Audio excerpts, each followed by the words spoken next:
প্রশ্ন, যদি সত্যি উত্তর দিতে পারেন তাহলে আপনার জীবন বদলে যাবে।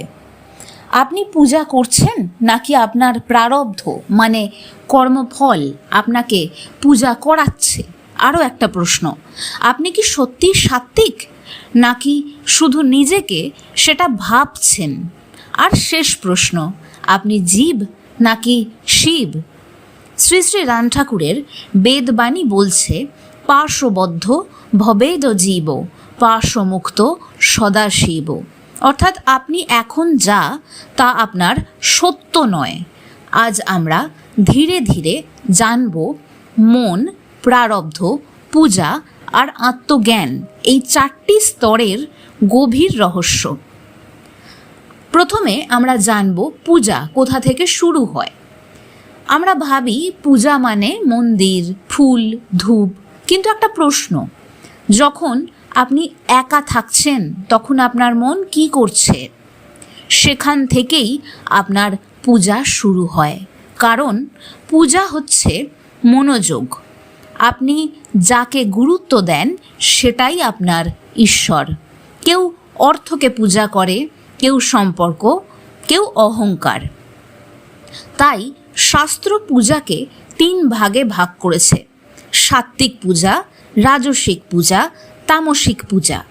সাত্ত্বিক পূজা যখন মন শান্ত, রাজসিক পূজা যখন মন কিছু চাইছে, তামসিক পূজা যখন মন অচেতন অবস্থায় রয়েছে। এখানে একটা জিনিস বুঝলেই সব পরিষ্কার হয়ে যাবে। আপনার পূজা আপনার প্রারব্ধ ঠিক করে। আপনি যেমন, সেটা হঠাৎ করে হয়নি। আপনার পূর্ববর্তী জন্মগুলোর সংস্কার, আপনার কর্মফল, প্রারব্ধ আপনাকে তৈরি করেছে। আপনার রাগ, আপনার ভয়, আপনার আকর্ষণ, আপনার সমস্ত স্বভাব বৈশিষ্ট্য সবই অতীত কর্মের ফল। গীতায় বলা হয়েছে, প্রকৃতির গুণই মানুষকে চালায়।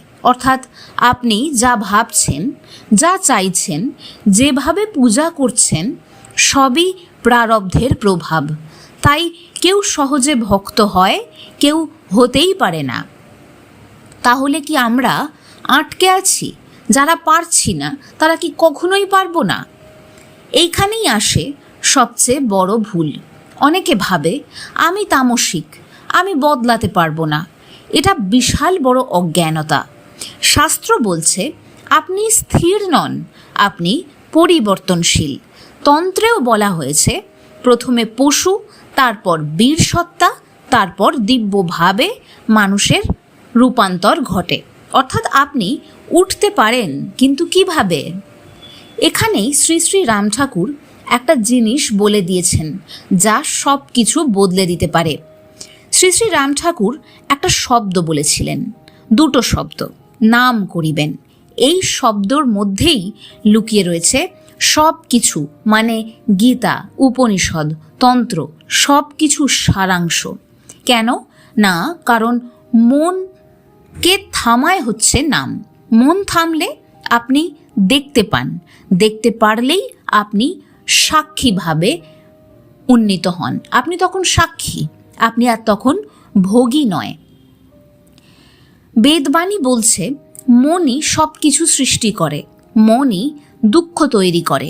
একটা সহজ উদাহরণ, আপনি যখন ঘুমোন তখন আপনি দুঃখ পান না, কারণ যখন আমরা ঘুমোই তখন মন থাকে না। অর্থাৎ মনই আপনার জগৎ। তাহলে আপনি কখনোই দুঃখী ছিলেন না, আপনার মন দুঃখী ছিল। আপনি যা ভোগ করছেন সবই প্রারব্ধ, কিন্তু এটা কোনো শাস্তি নয়, এটা শিক্ষা। যতক্ষণ আপনি শিখবেন না ততক্ষণ এটা চলবে। বেদবাণী বলছে, ভোগ ত্যাগ না হওয়া পর্যন্ত মন মুক্ত হয় না। এখন সবচেয়ে গুরুত্বপূর্ণ অংশটা আসছে। মুক্তি তাহলে কোথায়? মুক্তি বাইরে নয়। মুক্তি মানে আপনি আর ভোগী নন, আপনি সাক্ষী। যখন আপনি শুধু দেখছেন কিন্তু জড়িয়ে পড়ছেন না, যখন প্রারব্ধ আপনাকে আর বেঁধে রাখতে পারছে না, সেই অবস্থাই হচ্ছে আপনার আসল মুক্তি। আজ থেকেই শুরু করুন। দিনে 3 বার নিজেকে জিজ্ঞাসা করুন, আমি এখন কি ভাবছি? যখনই কষ্ট আসবে বলুন, ঘটনাটা ঘটছে আর আমি সেটা দেখছি। আমি ওই ঘটনাটা নই, আমি ওই অনুভবটা নই। প্রতিদিন 5 মিনিট নাম জপ করুন। এই ছোট ছোট জিনিসগুলো জীবনের অভ্যাসে ওতপ্রোতভাবে জড়িয়ে নেওয়ার চেষ্টা করুন এখন থেকেই। ধীরে ধীরে আপনার চেতনা বদলে যাবে। এই ভিডিও শুধু শোনার জন্য নয়, 7 দিন এই প্র্যাকটিস করুন। কমেন্টে লিখুন, আমি সাক্ষী হতে চাই। আর নিজেই 7 দিন বাদে এসে এখানে বলুন যে আপনার ভেতরে আপনি কি পরিবর্তন অনুভব করছেন। আপনি তামসিক নন, আপনি রাজসিক নন, আপনি সাত্ত্বিকও নন। এগুলো আসলে সব স্তর। আপনি সাক্ষী, চৈতন্য এবং শিব। বেদবাণী ভুল বলেনি, পাশমুক্ত সদা শিব। আপনি মুক্তই আছেন, শুধু সেই অবস্থাটা আপনার মনে পড়তে হবে। ওম শান্তি, ওম শান্তি, ওম শান্তি।